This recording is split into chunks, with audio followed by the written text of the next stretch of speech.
Welcome to my channel সাফল্য educare. সফলতায় বেঁচে থাকা, তোমাদের সাফল্যের পথ এখান থেকে শুরু হোক। আমি সুজন স্যার শুরু করছি আজকের গুরুত্বপূর্ণ বাছাই করা 100% কমনযোগ্য পর্ব নিয়ে। আজকের পর্বে থাকছে Al Ameen Mission, Voice Public School, MCAT, Guidance Academy সহ রামকৃষ্ণ মিশন, নবোদয় এই স্বনামধন্য প্রতিষ্ঠানগুলিতে প্রতি বছর যে প্রবেশিকা পরীক্ষা হয় ৫ম থেকে নবম শ্রেণীতে ভর্তির জন্য, সেই প্রবেশিকা পরীক্ষায় ১০ থেকে ১৫ নাম্বার সাধারণ জ্ঞান থেকে প্রশ্ন আসে। যে সমস্ত বিষয়গুলোর উপর ভিত্তি করে প্রশ্নগুলো হয় সেই বিষয়গুলো আমাদের জানিয়ে রাখি যে অ্যাব্রিভিয়েশন থেকে প্রশ্ন আসবেই। প্রশ্ন আসবে দিবস সম্পর্কে, কোন দিবস হয় এবং সংশ্লিষ্ট কাপ ও খেলা, কোন কাপ কোন খেলার সঙ্গে যুক্ত। বিখ্যাত কবি সাহিত্যিকদের ছদ্মনাম সম্পর্কে প্রশ্ন অবশ্যই আসবে একটা, এবং বিশ্বখ্যাত প্লেয়ার বা খেলোয়াড় ওনারা কোন খেলার সঙ্গে যুক্ত, এবং পুরস্কার ও তার ক্ষেত্র সম্পর্কে, এবং কোনো দেশ বা শহরের জিওগ্রাফিক্যাল নিকনেমস বা ভৌগোলিক উপনাম সম্পর্কে। এই টপিকের উপরে প্রশ্ন অবশ্যই আসবে, বিশেষ করে Al Ameen Mission, Ramakrishna Mission, MCAT, Voice Public স্কুলে। তো আমরা ইতিপূর্বেই আমাদের সাফল্য এডুকেয়ার চ্যানেলে আমরা দুটো পর্বে গুরুত্বপূর্ণ প্রশ্নগুলো অলরেডি আলোচনা করেছি। মিশন প্রবেশিকা যে বই রয়েছে, আজকে আমরা তার তৃতীয় পর্ব নিয়ে আলোচনা করছি। আরো কিছু গুরুত্বপূর্ণ একেবারে বাছাই করা বিগত প্রশ্নের অ্যানালাইসিস করে, যেগুলো পরীক্ষায় যে টপিক থেকে প্রশ্ন আসেই বা আসবেই, সেই টপিকগুলোকে কভার করে আজকে সাধারণ জ্ঞানের পর্ব। তবে চলো শুরু করি। আজকের গুরুত্বপূর্ণ পর্বের প্রথম প্রশ্ন, রবিশঙ্কর কোন বাদ্যযন্ত্রের সঙ্গে যুক্ত? রবিশঙ্কর কোন বাদ্যযন্ত্রের সঙ্গে যুক্ত? সঠিক উত্তর সেতার। পরবর্তী প্রশ্ন, জাকির হোসেন আল্লাহ রাখা খান কোন বাদ্যযন্ত্রের সঙ্গে যুক্ত? সঠিক উত্তর তবলা। পরবর্তী প্রশ্ন, বিসমিল্লাহ খান কোন বাদ্যযন্ত্রের সঙ্গে যুক্ত? সঠিক উত্তর সানাই।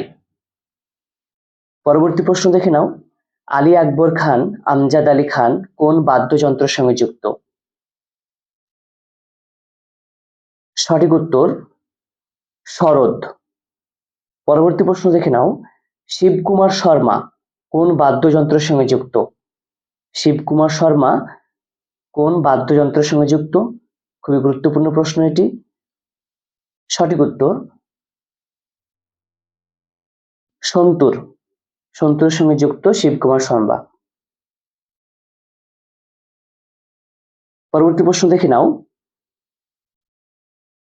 বিহু কোন রাজ্যের লোকনৃত্য? বিহু কোন রাজ্যের লোকনৃত্য? সঠিক উত্তর অসম রাজ্যের। আরো কিছু রাজ্যের গুরুত্বপূর্ণ লোকনৃত্য সম্পর্কে আমরা জেনে নিই। ঘুমর কোন রাজ্যের লোকনৃত্য এটি? ঘুমর হচ্ছে রাজস্থানের লোকনৃত্য। পরবর্তী প্রশ্ন, ভাংড়া। ভাংড়া এই লোকনৃত্যটি কোন রাজ্যের? সঠিক উত্তর পাঞ্জাব রাজ্যের। তামাশা, ডান্ডিয়া এই লোকনৃত্যগুলি কোন রাজ্যের? সঠিক উত্তর মহারাষ্ট্র। পরবর্তী প্রশ্ন দেখে নাও, ঝুমুর কোন রাজ্যের লোকনৃত্য? ঝুমুর কোন রাজ্যের লোকনৃত্য? সঠিক উত্তর হরিয়ানা রাজ্যের। ভিডিও সেশনটি ভালো লাগলে অবশ্যই প্রত্যেকে লাইক, শেয়ার, এবং যারা আমাদের চ্যানেলে নতুন তারা অবশ্যই চ্যানেলটিকে সাবস্ক্রাইব করে নোটিফিকেশন অন করে রেখো সমস্ত আপডেট সবার প্রথমে পাওয়ার জন্য। আর ভিডিওটি না টেনে প্রথম থেকে শেষ পর্যন্ত অবশ্যই দেখার অনুরোধ রইল, এবং ভিডিও সেশনটি অবশ্যই শেয়ার করে দিও যাতে সবাই উপকৃত হতে পারে। পরবর্তী প্রশ্ন দেখে নাও, ছৌ কোন রাজ্যের লোকনৃত্য? সকলে জানো ছৌ পশ্চিমবঙ্গের এক লোকনৃত্য, পশ্চিমবঙ্গের পুরুলিয়া জেলা লোকনৃত্য এটি। আমরা কিছু ছদ্মনাম সম্পর্কে এবার জেনে নিই। প্রসঙ্গত জানিয়ে রাখি, আমাদের সাফল্য এডুকেয়ার চ্যানেলে শর্টস প্লেলিস্টে আমাদের কারেন্ট অ্যাফেয়ার্স এর প্রশ্ন এবং স্ট্যাটিক জিকের সমস্ত কিছু কভার করা রয়েছে। তোমরা অবশ্যই শর্টস ভিডিওতে গিয়ে প্রথম থেকে শেষ পর্যন্ত ভিডিওগুলো অবশ্যই দেখবে। যেমন বিভিন্ন ব্যক্তিত্ব কোন বাদ্যযন্ত্রের সঙ্গে যুক্ত সেই প্লেলিস্ট রয়েছে, শর্টস ভিডিওতে অবশ্যই দেখে নিও। এবং বিভিন্ন রাজ্যে লোকনৃত্যর শর্টস ভিডিও রয়েছে, অবশ্যই দেখে নিও। এবং বিভিন্ন সাহিত্যিকের ছদ্মনাম, গুরুত্বপূর্ণ ছদ্মনামগুলোর একটা শর্টস ভিডিও রয়েছে, অবশ্যই দেখে নিও। তবে চলো শুরু করি। পরবর্তী প্রশ্ন, ভারতের কোন প্রধানমন্ত্রীর ছদ্মনাম চাণক্য? খুবই গুরুত্বপূর্ণ প্রশ্ন। ভারতের কোন প্রধানমন্ত্রীর ছদ্মনাম চাণক্য? সঠিক উত্তর পণ্ডিত জওহরলাল নেহেরু। আমাদের ভারতবর্ষের প্রথম প্রধানমন্ত্রী পণ্ডিত জওহরলাল নেহেরু, যার জন্মদিনকে আমরা শিশু দিবস হিসেবে পালন করি 14 নভেম্বর। আর একটি ছদ্মনাম দেখে নাও, তাতা কোন সাহিত্যিকের ছদ্মনাম বা কোন কবির ছদ্মনাম? সঠিক উত্তর সুকুমার রায়। কিছু উল্লেখযোগ্য সাহিত্যিকের ছদ্মনাম সম্পর্কে আমরা জেনে নিবার। রফিকুল ইসলাম কার ছদ্মনাম? সঠিক উত্তর উৎপল দত্তের ছদ্মনাম। স্বপন বুড়ো ছদ্মনামটি অখিল নিয়োগীর। হুতুম প্যাঁচা ছদ্মনামটি কালীপ্রসন্ন সিংহ। হাবু শর্মা ছদ্মনামটি তারাশঙ্কর বন্দ্যোপাধ্যায়ের। নীলকণ্ঠ ছদ্মনামটি দীপেন্দ্রনাথ সান্যাল। বিকর্ণ এই ছদ্মনামটি নারায়ণ সান্যালের। সুনন্দ এই ছদ্মনামটি নারায়ণ গাঙ্গুলির। বানভট্ট এই ছদ্মনামটি কোন সাহিত্যিকের? নিহাররঞ্জন গুপ্তের। নবকুমার কবিরত্ন এই ছদ্মনামটি কোন কবির? সঠিক উত্তর সত্যেন্দ্রনাথ দত্তের। বীরবল এই ছদ্মনামটি প্রমথ চৌধুরীর। কালপুরুষ ছদ্মনামটি সুবোধ ঘোষের। কালকুট ছদ্মনামটি সমরেশ বসুর। নীললোহিত খুবই গুরুত্বপূর্ণ, একাধিকবার বিগত বছরের প্রশ্নে এসেছে। নীললোহিত ছদ্মনামটি সুনীল গঙ্গোপাধ্যায়ের। সত্যপীর ছদ্মনামটি সৈয়দ মুজতবা আলীর। আমরা এবারে কিছু অটোবায়োগ্রাফি বা আত্মজীবনী সম্পর্কে জেনে নিই। চলো। উইংস অফ ফায়ার এই আত্মজীবনীটি কোন বিখ্যাত ব্যক্তিত্বের? উইংস অফ ফায়ার আত্মজীবনীটি সঠিক উত্তর APJ Abdul Kalam, missile man APJ Abdul কালামের। আমাদের সাফল্য এডুকেয়ার চ্যানেলের শর্টস ভিডিওতে বিভিন্ন ব্যক্তিত্বের বা বিভিন্ন খেলোয়াড়ের আত্মজীবনী অটোবায়োগ্রাফি সম্পর্কে শর্টস ভিডিওতে আপলোড করা রয়েছে, অবশ্যই তোমরা দেখে নিও। পরবর্তী প্রশ্ন দেখে নাও, মাই মিউজিক মাই লাইফ এই আত্মজীবনীটি কার? মাই মিউজিক মাই লাইফ আত্মজীবনীটি Ravi Shankar.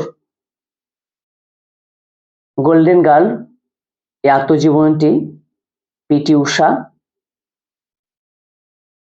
Playing It My Way এই বিখ্যাত আত্মজীবনীটি কোন খেলোয়াড়ের? সচিন তেন্ডুলকারের। মেইন ক্যাম্প এই আত্মজীবনীটি বিখ্যাত ব্যক্তিত্ব অ্যাডলফ হিটলারের। নো স্পিন সেন ওয়ান। পরবর্তী প্রশ্ন দেখে নাও, কোন কবিকে ভোরের পাখি বলা হয়? কোন কবিকে ভোরের পাখি বলা হয়? সঠিক উত্তর বিহারীলাল চক্রবর্তীকে। কোন কবিকে আমরা কি নামে চিনি বা কোন ব্যক্তিকে আমরা কি নামে চিনি, তার প্রকৃত নাম এবং কি নামে আমরা চিনি, উপাধি, সে সম্পর্কিত ভিডিও আমাদের চ্যানেলের শর্টস ভিডিওতে রয়েছে, অবশ্যই দেখে নিও। বা এই ভিডিওর ডেসক্রিপশনে লিংক দেওয়া থাকবে, অবশ্যই তোমরা সেখান থেকে দেখে নিতে পারো। আর একটা প্রসঙ্গ জানিয়ে রাখি, আমাদের সাফল্য এডুকেয়ার এই চ্যানেলের নামে আমাদের হোয়াটসঅ্যাপ চ্যানেল রয়েছে, তোমরা অবশ্যই যুক্ত হয়ে যেও। এবং ইনস্টাগ্রাম চ্যানেল রয়েছে, ফেসবুক পেজ রয়েছে আমাদের এই সাফল্য এডুকেয়ার নামে, সেখানে প্রতিনিয়ত প্রশ্ন উত্তর দেওয়া থাকে। এবং আমাদের টেলিগ্রাম চ্যানেল রয়েছে সাফল্য এডুকেয়ার নামে, সেখানে প্রতিদিন কারেন্ট অ্যাফেয়ার্স এবং 20টা করে প্রশ্ন দেওয়া থাকে। তোমরা অবশ্যই সেখানে জয়েন হয়ে পার্টিসিপেট করে অংশগ্রহণ করতে পারো। এবং গুরুত্বপূর্ণ লিঙ্কগুলো সর্বপ্রথমে আমাদের টেলিগ্রাম চ্যানেলে দেওয়া থাকে। পরবর্তী প্রশ্ন দেখে নাও, চারণ কবি বলা হয় কোন কবিকে? সঠিক উত্তর মুকুন্দ দাসকে। পল্লী কবি বলা হয় কোন কবিকে? জসীমউদ্দিনকে। রূপসী বাংলার কবি বলা হয় জীবনানন্দ দাশকে। বিদ্রোহী কবি বলা হয় নজরুল ইসলামকে। বিশ্বকবি কবিগুরু বলা হয় রবীন্দ্রনাথ ঠাকুরকে। পরবর্তী প্রশ্ন দেখে নাও, বলেছিলাম বিখ্যাত একটা টপিক, সেটা হচ্ছে পুরস্কার ক্ষেত্র, যেটি সমস্ত পরীক্ষায় এখান থেকে এই টপিক থেকে প্রশ্ন আসবেই। পরবর্তী প্রশ্ন দেখে নাও, ভারতীয় সাহিত্যে সর্বোচ্চ সাহিত্য সম্মান পুরস্কার কোনটি? সাহিত্যের সর্বোচ্চ পুরস্কার কোনটি ভারতে? সঠিক উত্তর জ্ঞানপীঠ। জ্ঞানপীঠ হচ্ছে ভারতীয় সাহিত্যে সর্বোচ্চ পুরস্কার এবং পুরস্কারটি প্রদান করা হয় 1961 সাল থেকে দেওয়া হয়। প্রসঙ্গ জানিয়ে রাখি, ভারতীয় সাহিত্যের আরো কিছু উল্লেখযোগ্য পুরস্কার: সরস্বতী সম্মান, সাহিত্য একাডেমি, রবীন্দ্র পুরস্কার, এগুলি দেওয়া হয়ে থাকে সাহিত্যে। পরবর্তী প্রশ্ন দেখে নাও, অ্যাবেল পুরস্কার দেওয়া হয় কোন ক্ষেত্রে? অ্যাবেল পুরস্কার দেওয়া হয় কোন ক্ষেত্রে? সঠিক উত্তর গণিতের জন্য। 2003 সাল থেকে পুরস্কারটি দেওয়া হয়। পরবর্তী প্রশ্ন খুবই গুরুত্বপূর্ণ প্রশ্ন, কোন পুরস্কারকে এশিয়ান নোবেল বলা হয়? কোন পুরস্কারকে এশিয়ান নোবেল বলা হয়? সঠিক উত্তর রামন ম্যাগসেসে। রামন ম্যাগসেসেকে বলা হয় এশিয়ান নোবেল পুরস্কার। পরবর্তী প্রশ্ন, কলিঙ্গ পুরস্কার দেওয়া হয় কোন ক্ষেত্রে বা কোন বিষয়ে? কলিঙ্গ পুরস্কার দেওয়া হয় বিজ্ঞানে। পরবর্তী প্রশ্ন, দাদা সাহেব ফালকে পুরস্কার দেওয়া হয় কোন ক্ষেত্রে? দাদা সাহেব ফালকে পুরস্কার দেওয়া হয় কোন ক্ষেত্রে? সঠিক উত্তর দাদা সাহেব ফালকে পুরস্কার দেওয়া হয় চলচ্চিত্রে বা সিনেমায়। পুরস্কারটি দেওয়া হয় 1969 সাল থেকে। পরবর্তী প্রশ্ন, ভারতরত্ন পুরস্কার দেওয়া হয় কত সাল থেকে? ভারতরত্ন পুরস্কার দেওয়া হয় 1954 সাল থেকে। ভারতরত্ন পুরস্কার ভারতের সর্বোচ্চ নাগরিক সম্মান পুরস্কার। পরবর্তী প্রশ্ন, অস্কার পুরস্কার দেওয়া হয় কোন ক্ষেত্রে? অস্কার পুরস্কার দেওয়া হয় সঠিক উত্তর চলচ্চিত্রে বা সিনেমায়। পরবর্তী প্রশ্ন, অর্জুন পুরস্কার দেওয়া হয় কোন ক্ষেত্রে? অর্জুন পুরস্কার দেওয়া হয় কোন ক্ষেত্রে? সঠিক উত্তর অর্জুন পুরস্কার দেওয়া হয় খেলাধুলায়। পুরস্কারটি দেওয়া হয় 1961 সাল থেকে। পরবর্তী প্রশ্ন, দ্রোণাচার্য পুরস্কার দেওয়া হয় কাদের বা কোন ক্ষেত্রে? দ্রোণাচার্য পুরস্কার দেওয়া হয় খেলাধুলার প্রশিক্ষকদের, অর্থাৎ ট্রেনারদের, অর্থাৎ যারা কোচ, বিভিন্ন খেলার যারা কোচ থাকেন সেই কোচদের বা প্রশিক্ষকদের দেওয়া হয় দ্রোণাচার্য পুরস্কার। পরবর্তী প্রশ্ন, ধ্যানচাঁদ পুরস্কার দেওয়া হয় কোন ক্ষেত্রে? ধ্যানচাঁদ পুরস্কার দেওয়া হয় সঠিক উত্তর হকিতে। পুরস্কারটি 2002 সাল থেকে শুরু হয়েছে। পরবর্তী প্রশ্ন দেখে নাও, নোবেল পুরস্কার দেওয়া হয় কত সাল থেকে? সঠিক উত্তর নোবেল পুরস্কার দেওয়া হয় 1901 সাল থেকে। ডিনামাইটের আবিষ্কর্তা আলফ্রেড নোবেলের নামে পুরস্কারটা দেওয়া হয়। পুরস্কারটি সুইডেন থেকে দেওয়া হয়। 6টি বিষয়ের উপরে নোবেল পুরস্কার দেওয়া হয়ে থাকে। অর্থনীতিতে নোবেল পুরস্কারটা দেওয়া হয় 1969 সাল থেকে, তার আগে পর্যন্ত 1901 সাল থেকে দেওয়া হয়। সমস্ত পুরস্কারই দেওয়া হয় সুইডেন থেকে, শুধুমাত্র শান্তিতে নোবেল পুরস্কারটা দেওয়া হয় নরওয়ে থেকে।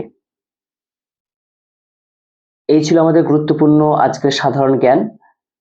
3টে বা 4টে টপিক থেকে, বাকি টপিক থেকে আমরা সাধারণ জ্ঞানের উপরে আরো একটি পর্ব নিয়ে আসছি। ততক্ষণ পর্যন্ত তোমরা ভালো থেকো, পড়তে থাকো, দেখতে থাকো। আর আমি সুজন স্যার সবসময় তোমাদের পাশে আছি। আজকে এ পর্যন্তই।